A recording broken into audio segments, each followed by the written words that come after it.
Bismillah, walhamdulillah, wassalatu wassalam ala Rasulillah.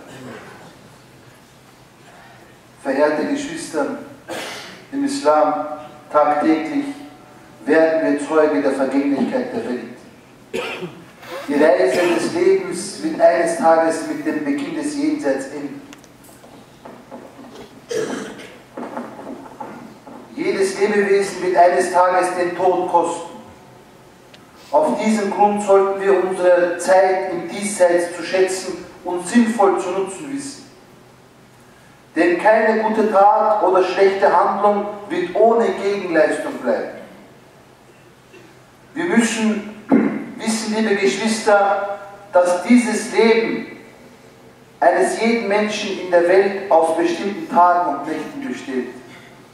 Und müssen uns klar werden, dass wir nur kurz hier sind auf der Welt. Deshalb sind wir nur Gäste auf dieser Welt, in dieser Dunya. Von Abdullah ibn Mas'ud radiallahu anhu wird berichtet, dass der Gesandte sallallahu alaihi wasallam eines Tages auf einer Palmfasermatte schlief. Und als er erwachte, waren die Abdrücke der Matte auf seinem Körper sichtbar. Und wir sagten, die Sahaba sagten, O Gesandte Allahs, dürfen wir dir eine weiche Matratze geben? Der Gesandte Allahs antwortete, was habe ich mit dieser Welt zu schaffen? Im Diesseits bin ich nur wie ein Durchreisender, der im Schatten eines Baumes rastet und ihn wieder verlässt, nachdem er etwas geruht hat. Wir sind also auf dieser Welt nur Reisende und die Reisedauer ist unser Leben. Für jede Handlung, sei es durch Worte, Taten, die wir tun, müssen wir uns am Tag des jüngsten Tages rechtfertigen. Wir werden mit unseren Taten am Tag der Abrechnung konfrontiert. So können wir im Koran lesen mit der ungefähren Übersetzung: Lies dein Buch, du selbst genügst heute als Abrechner über dich. Deshalb, liebe Geschwister, ist der Mensch zwischen zwei Ängsten. Zwischen dem, was er gemacht hat und vergangen ist und er nicht weiß, wie Allah über dies richten wird. Und zwischen dem, was er noch machen wird und wo er nicht weiß, wie Allah über das richten wird. Der Erfolg und die Errettung eines jeden Menschen liegt in der Gewissensprüfung. Das heißt, dass wir unsere Taten prüfen, ob sie Allah zufriedenstellen oder nicht. Jede einzelne Tat.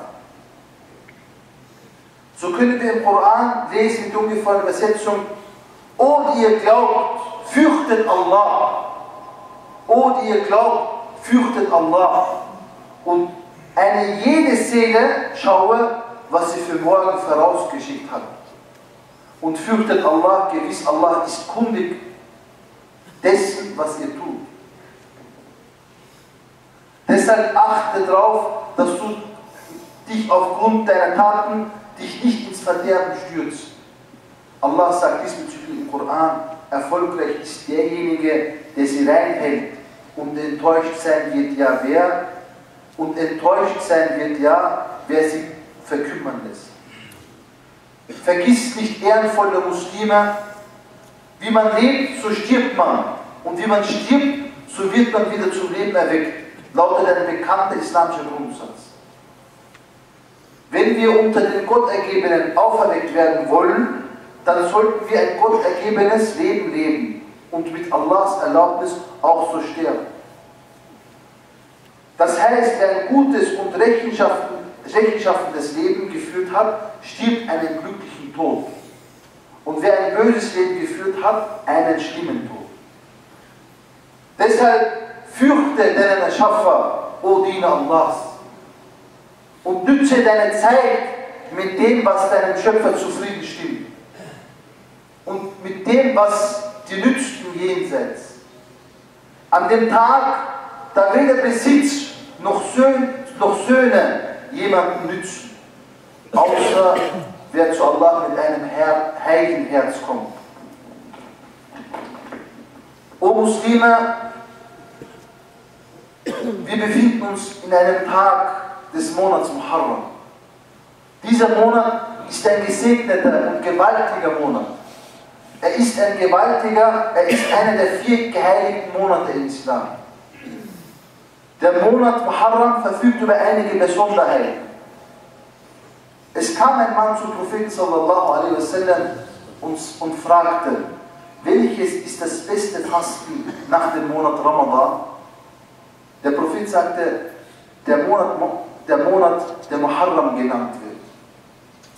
Der Prophet sallallahu alaihi wasallam hat empfohlen, am 10. Tag von Muharram zu fasten, bekannt als Ashura. Die Sunna ist es, einen Tag vorher mitzufasten. Ibn Abbas radiallahu anhu sagt, ich sah nie, dass der Gesandte Allahs so eifrig war, einen Tag zu fasten und ihm mehr Vorzüge über jede andere Zeit gab, als am Ashura-Tag und im Monat Ramadan. Der Prophet sallallahu alaihi wasallam sagt, für das Fasten des Ashura-Tages hoffe ich, dass Allah es als Sühne für das vergangene Jahr akzeptiert. Es ist empfohlen, den 9. zusätzlich zum 10. des Muharram zu fasten. Diese Tage des Muharram, der 10. Tag von Muharram, kommt demnächst. Und es ist eine Gelegenheit, dieses neue islamische Jahr mit einer guten Tat zu beginnen. Mit einer wichtigen Tat, die der Prophet empfohlen hat. Mit diesem Sinne, ich bitte Allah den Geschwistern, die in Not sind, in Philistin, in Syrien und überall auf der Welt zu schützen und zu unterstützen. O Allah, festige sie und habe Mitleid mit ihnen. O Allah, gib ihnen und uns Standhaftigkeit in schwierigen Tagen wie diesen und schenke ihnen Geduld, Aufrichtigkeit. O Allah, ich bitte dich, versammle uns in der Jannah, so wie du uns hier versammelt hast. Wa jazakumullahu khairan.